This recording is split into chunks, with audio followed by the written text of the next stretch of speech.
መጋቢት 18 ዕለተ ዓርብ የፍቅር ቀን። ዛሬ መጋቢት 18 ዕለተ ዓርብ ነው።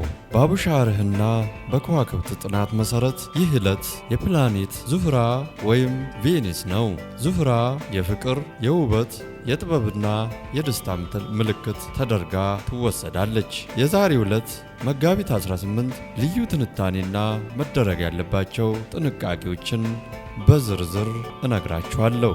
የዕለቱና የወሩ መንፈሳዊ ትርጉም ፕላኔቷ ወይም ኮከቧ ዙህራ ወይም ቬኒስ የፍቅርና የጥበብ ኮከብ ናት። መሬት ባህሪዋም መሬት ሲሆን ዛሬ ነገሮችን ረጋ የሚሉበት መሰረት የሚይዙበትና ፍሬያማ የሚሆኑበት ቀን ነው። የመጋቢት ወር የወሩ ኃይል መጋቢት የዓለም መጀመሪያ ወር በመሆኑ ዛሬ የሚደረጉ በጎ ነገሮች ሁሉ ለረጅም ጊዜ የመጽናት ኃይል አላቸው። ጠቀሜታቸውና መደረግ ያለባቸው ጉዳዮች የፍቅርና የግንኙነት ጉዳዮች ዙህራ ወይም ቬኒስ የፍቅር ኮከብ በመሆኑ ዛሬ ከትዳር አጋርህ ጋር ለመነጋገር፣ ሰላምን ለመፍጠር፣ ፍቅርን ለማደስ እጅግ የተመረጠ ቀን ነው። ውበትና ራስን መንከባከብን በተመለከተም ራስን የማስዋብ ንጹህ ልብስ የመልበስና ሽቶ የመቀባትም ቀን ነው። ዛሬ የሚደረገው ማንኛውም የውበት እንክብካቤ ልዩ ግርማ ይሰጣል። ጥበብንና የፈጠራ ስራን በተመለከተም አዳዲስ ሀሳቦችን ለማመንጨት፣ ግጥም ወይም ጽሑፍን ለመጻፍ ለጥበብ ስራዎች አመቺ ነው። ልግስናና በጎ አድራጎትን በተመለከተ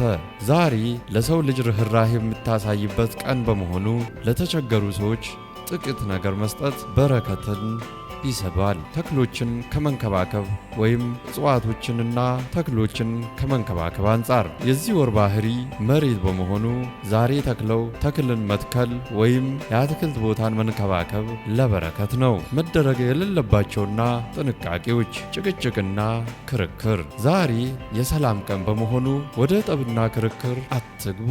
በዙህራ ቀን የሚደረግ ጠብ የልብ ስብራትን ሊያስከትል ይችላል። ሐዘንና ትከሻን መጣል ዛሬ ራስን በሐዘን ውስጥ አትቆልፍ። ዙህራ ደስታን ትወዳለች። ስለዚህ በደስታና በፈገግታ ለመዋል ሞክሩም። የሰዎችን ስሜትን መጉዳት በተመለከተ ዛሬ ሰዎች ቶሎ የመጎዳት ስሜት ሊኖራቸው ስለሚችል ንግግራቸው የለሰለሰና አጽናኝ ይሁን። ብክነትን በተመለከተ ለውበትና ለደስታ በሚል ስም ከመጠን ያለፈ የገንዘብ ብክነት እንዳታደርጉ ተጠንቀቁ። ሰላምን ተመኘው። ቀናችሁ ያማረ ይሁን።